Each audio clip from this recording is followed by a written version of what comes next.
LIC Jeevan Utsav policy. ఈ policy LIC వాళ్ళు రీసెంట్గా స్టార్ట్ చేశారు. ఎల్ఐసి వాళ్ళు ఇప్పటి వరకు తెచ్చిన పాలసీలో ఈ పాలసీ అనేది ది బెస్ట్ పాలసీ. ఎందుకంటే ద మోస్ట్ సెల్లింగ్ పాలసీ కింద ఈ పాలసీ అయితే ఉంది కాబట్టి. అండ్ ఈ పాలసీ ది బెస్ట్ అని ఎందుకు అంటున్నారంటే, మనం ఈ పాలసీ కింద కొన్ని ఇయర్స్ అయితే అమౌంట్ కడతాం కదా. సో ఇన్ రిటర్న్ మనకి 10%ని ప్రతి ఇయర్ ఇస్తారనమాట. ఇలా 100 ఇయర్స్ వరకు మనకి 10% రిటర్న్ అయితే ఇస్తారు మనం కట్టిన అమౌంట్లో.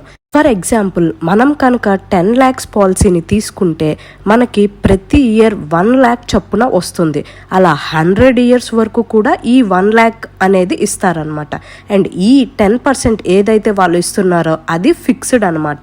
ఎలాంటి చేంజెస్ ఉండవు ఈ పర్సెంటేజ్లో. కేస్ పాలసీని కడుతూ ఆ పర్సన్ కనుక స్టార్ట్ చేసిన ఒక 2 years తర్వాత చనిపోతే, అప్పుడు ఆ పర్సన్ ఎవరిని అయితే నామినీగా పెట్టుకున్నారో వాళ్ళకి ఎంత పాలసీ అయితే తీసుకున్నారో, ఫర్ సపోజ్ ఆ పర్సన్ కనుక 10 lakhs పాలసీని కనుక తీసుకుంటే ఆ 10 lakhs అండ్ దానితో పాటు గ్యారంటీడ్ ఎడిషన్స్ అనేది ఎక్స్ట్రా బెనిఫిట్ ఇస్తారు అనమాట. అంటే గ్యారంటీడ్ బెనిఫిట్స్ అంటే ఏంటంటే ప్రతి 1000 రూపీస్కి 40 రూపీస్ బోనస్గా ఇస్తారనమాట. అంటే మీరు తీసుకున్న 10 lakhsకి 40,000 ఎక్స్ట్రా. అలా మీరు ఎన్ని ఇయర్స్ కట్టి ఉంటే అన్ని ఇయర్స్ ఈ గ్యారంటీడ్ ఎడిషన్ని నామినీకి అయితే ఇస్తారనమాట. ఎవరైతే రెగ్యులర్ ఇన్కమ్ కావాలి అనుకుంటున్నారో, ఎవరైతే త్వరగా రిటైర్ అవుదాము అనుకుంటున్నారో వాళ్ళకి ఈ పాలసీ అనేది బాగా హెల్ప్ అవుతుంది.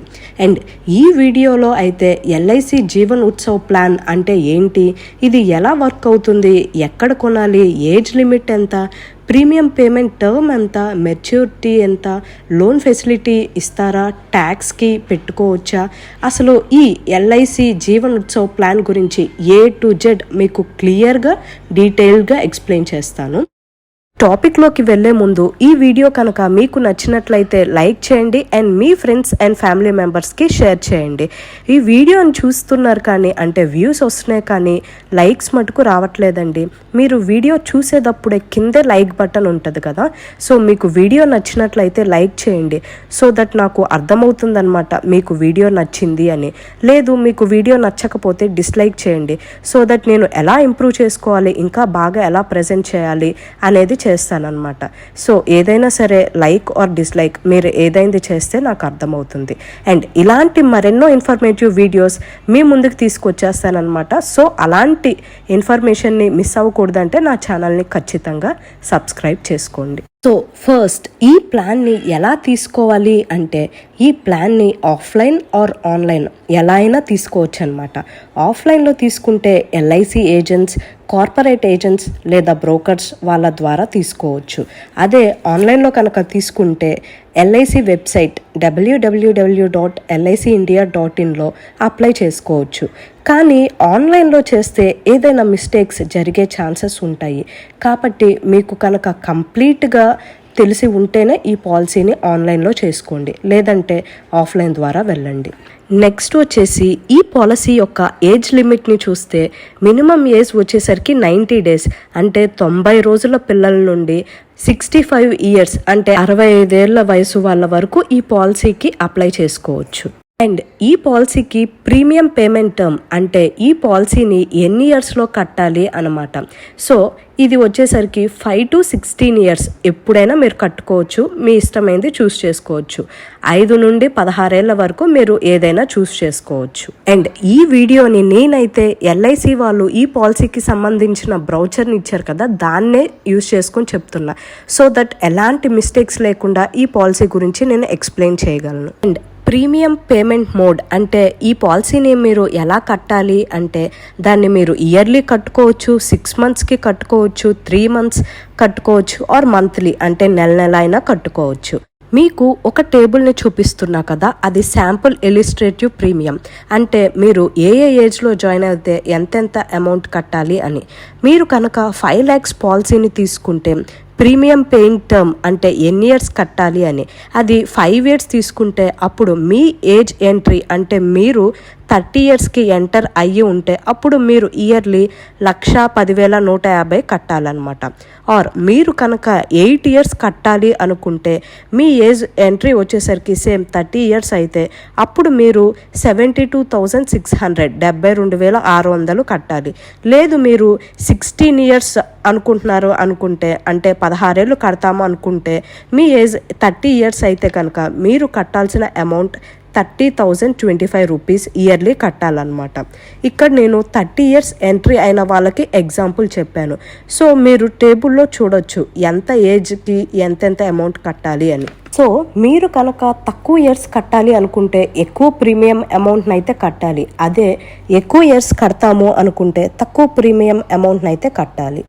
నెక్స్ట్ వచ్చేసి బేసిక్ సమ్ అష్యూర్డ్ అంటే ఎంత అమౌంట్ మినిమం అండ్ మ్యాక్సిమం ఎంత కట్టాలి ఈ స్కీమ్లో అంటే మినిమం వచ్చేసరికి 5 lakhs 5 లక్షలు అండ్ మ్యాక్సిమం అయితే లిమిట్ లేదు, మీరు ఎంతైనా కట్టుకోవచ్చు అనమాట.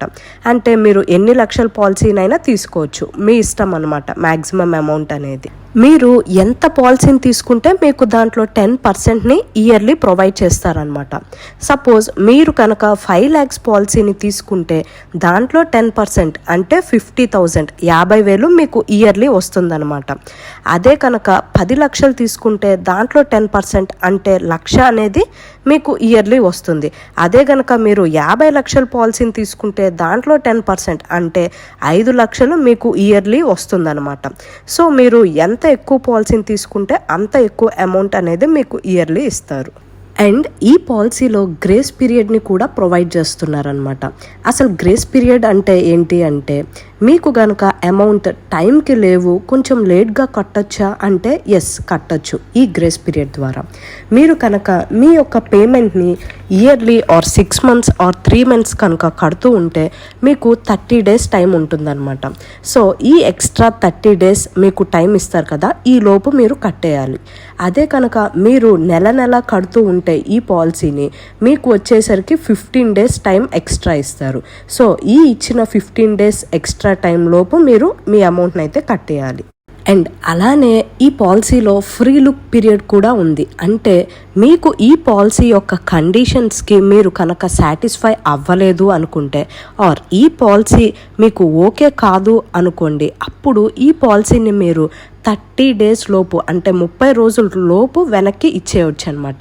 అండ్ మీ యొక్క అమౌంట్ని కూడా వాళ్ళు వెనక్కి ఇచ్చేస్తారు. కానీ stamp duty or medical examination అవి ఉంటాయి కదా, వాటికి కొంత అమౌంట్ని కట్ చేసి మిగతా మీరు ఎంత అయితే అమౌంట్ని పే చేశారో అంత అమౌంట్ని కూడా మీకు వెనక్కి ఇచ్చేస్తారు. నెక్స్ట్ సరెండర్ వాల్యూ అంటే మనం కొన్ని ఇయర్స్ కట్టి ఉంటాం కదా, ఆ తర్వాత మేము ఇంకా కట్టలేము మా దగ్గర అమౌంట్ లేదు అనుకుంటే ఈ పాలసీని సరెండర్ చేసుకోవచ్చు. బట్ మీరు కట్టిన 2 years తర్వాతే ఈ పాలసీని సరెండర్ చేసుకోవాలి. ఈ 2 years లోపు అయితే కుదరదు. అండ్ 2 years తర్వాత అయితే మీరు ఈ పాలసీని సరెండర్ చేసుకోవచ్చు. బట్ 30% ఇస్తారనమాట. అదే 5 yearsకి అయితే 50% ఇస్తారు. మీరు కట్టిన 5 years తర్వాత మేము సరెండర్ చేసుకుంటాం అంటే ఇస్తారు, కానీ 50% ఇస్తారనమాట. సో మీరు మధ్యలో సరెండర్ చేస్తే మీకు కొంత పర్సెంటేజ్ అనేది కట్ చేసుకొని మిగిలిన అమౌంట్ని అయితే వాళ్ళు ప్రొవైడ్ చేస్తారు. సో పాలసీని తీసుకునేటప్పుడే దీని గురించి మీరు మొత్తం తెలుసుకొని మీరు అమౌంట్ని పే చేయగలరా లేదా చూసుకొని స్టార్ట్ చేయటం బెటర్ అనమాట. నెక్స్ట్ వచ్చేసి రివైవల్స్ అంటే మనం ఈ పాలసీని కట్టి మధ్యలో ఆపాము అనుకోండి, మళ్ళీ మనం దీన్ని కంటిన్యూ చేయొచ్చా అంటే రివైవ్ చేసుకోవచ్చు. సో ఈ రివైవల్లో మీరు కంటిన్యూస్గా 5 years వరకు కట్టకపోయినా మళ్ళీ దాన్ని రివైవ్ చేసి కంటిన్యూ చేయొచ్చు అనమాట. సేమ్ పాలసీని మీరు మళ్ళీ 5 years కట్టకపోయినా సరే కంటిన్యూ చేసుకోవచ్చు. అంతకన్నా ఎక్కువ ఇయర్స్ కనుక మీరు కట్టకపోతే అంటే వదిలేస్తే మీరు రివైవ్ చేసుకోలేరు. అండ్ మీరు రివైవ్ చేసేటప్పుడు మీరు ఎన్ని ఇయర్స్ అయితే ఆగారో ఆ అమౌంట్ అండ్ దానికి కొంత ఇంట్రెస్ట్ అయితే కట్టాల్సి ఉంటుంది. నెక్స్ట్ టెర్మినేషన్ ఆఫ్ పాలసీ అంటే ఎలాంటి సిచ్యువేషన్స్లో మీ పాలసీ అనేది ఆగిపోతుంది అని. ఫస్ట్ పాలసీ హోల్డర్ కనుక చనిపోయినప్పుడు సో అలాంటప్పుడు మీరు ఎవరినైతే నామినీ పెట్టారో వాళ్ళకి మీరు ఎంతైతే అమౌంట్ కట్టారో ఆ అమౌంట్ని ఇచ్చేసేసి ఈ పాలసీని అయితే టెర్మినేట్ చేసేస్తారు. అండ్ నెక్స్ట్ సరెండర్, అంటే మీకు పాలసీ వద్దు అనుకుంటే అలాంటి టైంలో మీ పాలసీ అనేది టెర్మినేట్ అయిపోతుంది.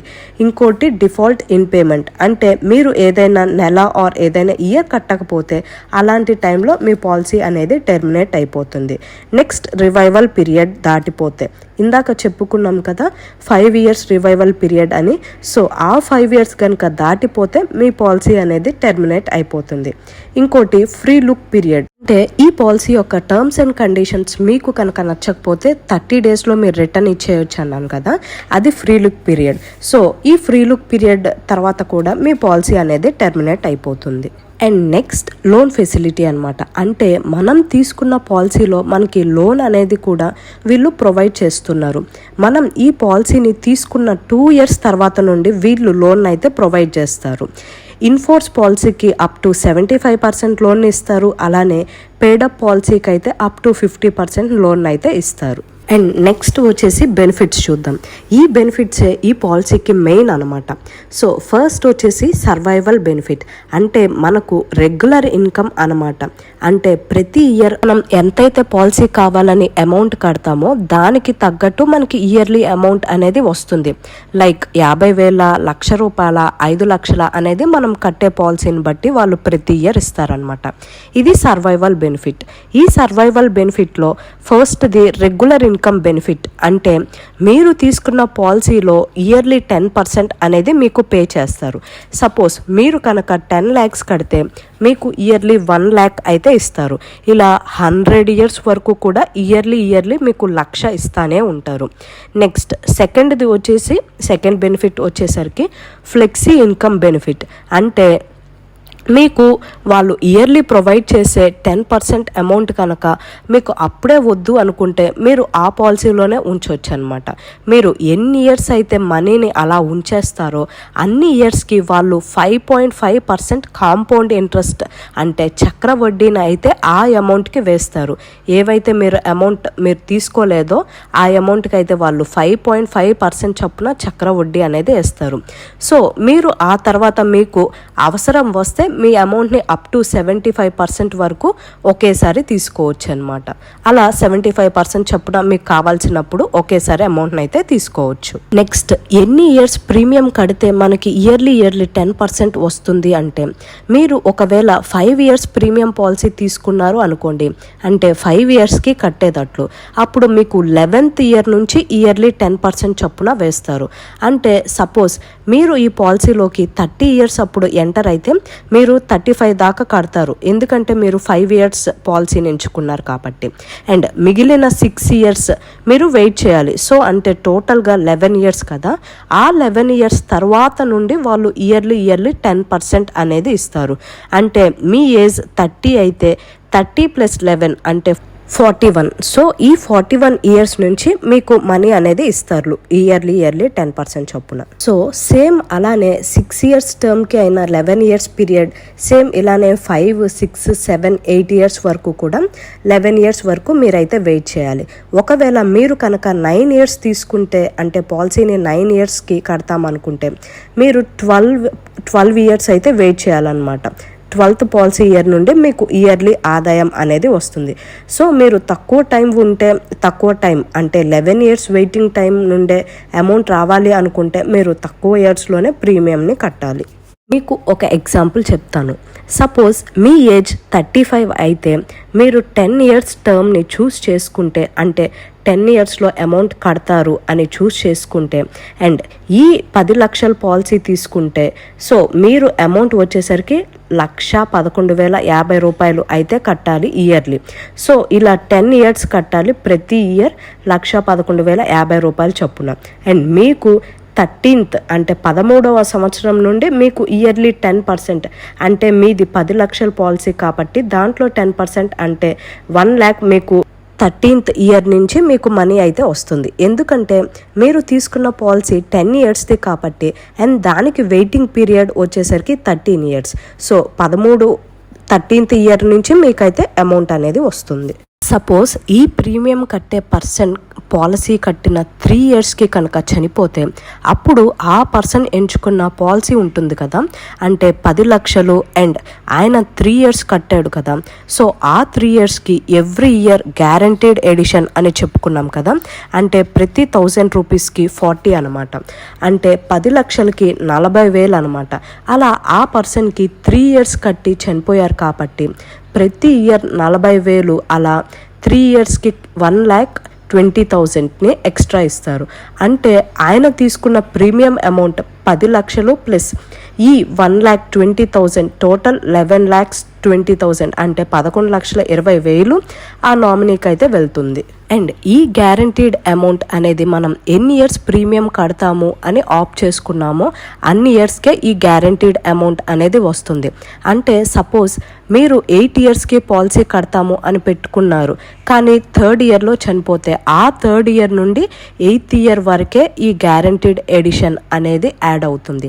ఆ 8 ఇయర్స్ దాటిన తర్వాత అయితే గ్యారంటీడ్ ఎడిషన్ యాడ్ అవ్వదు. అండ్ ఈ పాలసీని మీరు ట్యాక్స్ కింద ప్రొవైడ్ చేయొచ్చు. సెక్షన్ 80C కింద ట్యాక్స్ కోసం ఈ పాలసీని అయితే పెట్టుకోవచ్చు. నెక్స్ట్ వచ్చేసి ఆల్టరేషన్స్, అంటే ఈ స్కీమ్ని ఎక్కువ అమౌంట్కి లేదా తక్కువ అమౌంట్కి మధ్యలో చేంజ్ చేసుకోవచ్చా అంటే కుదరదు. సపోజ్ మీరు కనుక 10 lakhs పాలసీని ఎంచుకుంటే ఆ 10 lakhsే కట్టాలన్నమాట. లేదు మధ్యలో మేము 5 lakhsకి చేంజ్ చేసుకుంటాం అంటే అలా కుదరదు. ఈ పాలసీలో accidental death, disability benefit, rider వీటిని మధ్యలో యాడ్ చేసుకోవచ్చు అనమాట. అండ్ మీరు రెగ్యులర్ ఇన్కమ్ నుండి ఫ్లెక్సీ ఇన్కమ్కి అండ్ ఫ్లెక్సీ నుండి రెగ్యులర్కి కూడా మారొచ్చు, కానీ పాలసీ తీసుకున్న 6 months లోపే వీటిని చేంజ్ చేసుకోవాలి. సో ఇది LIC జీవన్ ఉత్సవ్ ప్లాన్ గురించి కంప్లీట్ డీటెయిల్డ్గా నేను ఈ వీడియోలో అయితే ఎక్స్ప్లెయిన్ చేశాను. అండ్ మీకు ఈ వీడియోకి సంబంధించి ఎట్లాంటి డౌట్స్ ఉన్నా కింద కమెంట్ సెక్షన్లో కమెంట్ చేయండి, సో దట్ నేను వెంటనే రిప్లై ఇవ్వడానికి ట్రై చేస్తాను. Thank you for watching.